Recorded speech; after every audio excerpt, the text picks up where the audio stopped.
वर्तमान अंगनवाड़ी दीदी आसला बड़ खबर।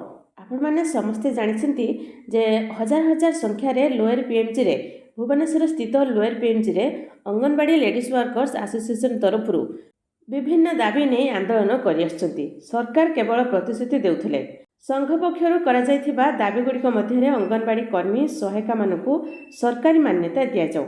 जे पर्यंत सरकारीकरण कराई नहीं कर्मी मानकु 18,000 एवं सहायिका मानकु 9,000 टंका प्रदान करा जाऊ एवं निर्वाचन इस्ताहार रे घोषणा करा जायथिबा प्रतिश्रुति अनुसार कर्मी मानकु 3,000 एवं सहायिका मानकु 2,000 टंका वर्धित दरमा दिया जाऊ।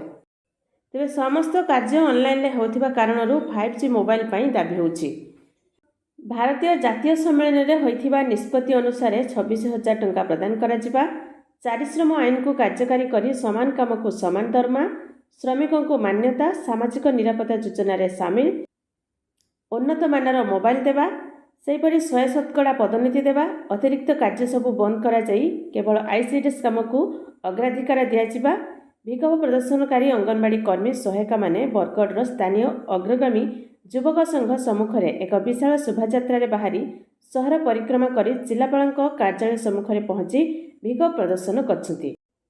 विभिन्न दाबी नहीं जिलापाल कार्यालय घेरी अंगनवाड़ी कर्मी।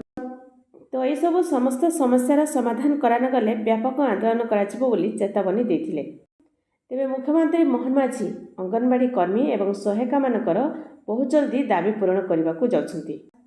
तो यह थिला अंगनवाड़ी कर्मी को गोटे छोटा इनफॉरमेशन।